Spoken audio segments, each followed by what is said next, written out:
Welcome to Take 5, your 5-minute inspirational message from Solid Rock Drogheda.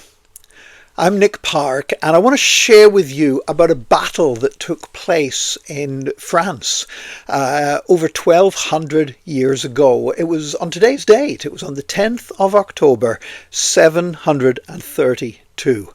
And it was known as the Battle of Tours, or also the Battle of Poitiers. The reason why it's sometimes remembered by two different names is we don't know exactly where the battlefield is, the site of it today, but we know it was somewhere between the cities of Tours and Poitiers. So it's sometimes called the Battle of Tours, sometimes the Battle of Poitiers. But it took place, as we said, on today's date, 10th of October 732, when the Frank forces under Charles Martel, and Martel means the hammer, because basically he won some resounding victories as a general. But they overcame a Muslim force that had come from Spain. Spain was under the control of Muslim forces at the time, and they were moving up across Europe and appeared to be unstoppable until the Battle of Tours.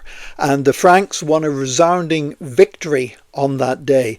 And many historians say that that was a turning point in the history of Europe. They say that if that had not happened, if that one battle had gone the other way, then it may well be that all of Europe would have become an Islamic caliphate. And so because of that, we can look and see so much of the influence and the opportunities that there's been for the gospel and everything else. And you look back at European history, it's often been cruel. It's often been, the rulers have been far from perfect. But I think we would have been a lot worse off if Europe had become an Islamic state over 1200 years ago. Not everybody would agree that we'd be worse off. In fact, Adolf Hitler was told by some Arab leaders about the Battle of Tours and how different it would have been if the Moors had won on that day instead of the Franks. And Hitler famously said that he wished they had won. He said Islam would have been a much better force for the people than Christianity. But I'm so grateful that that turning point in history happened in a way that would facilitate the preaching of the gospel across Europe. Now, here's the thing. It didn't ensure that the same threat never rose again, because over 950 years later, another key battle had to be fought at the gates of Vienna, the Battle of Vienna in September 1683, whenever Ottoman Muslim invaders again appeared to be sweeping across Europe until they were stopped in their tracks at the gates of Vienna.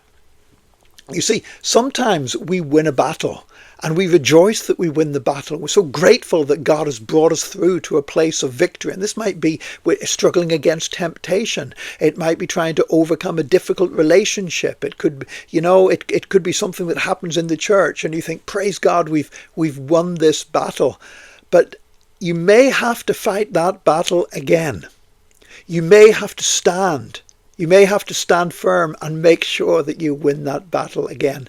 But the wonderful thing is this, that the Bible does describe God as the Lord who fights our battles, that he does give us victory. The Christian life is not always an easy life. There are struggles. There are difficulties. There are times when we feel like everything's finished and we're going to be overwhelmed because everything's been going against us. But we have a Lord who fights our battles. And if we need him to fight that battle again, he will fight that battle again on our behalf. May God bless you today, and join us again tomorrow for another Take 5, your 5-minute inspirational message from Solid Rock Drogheda.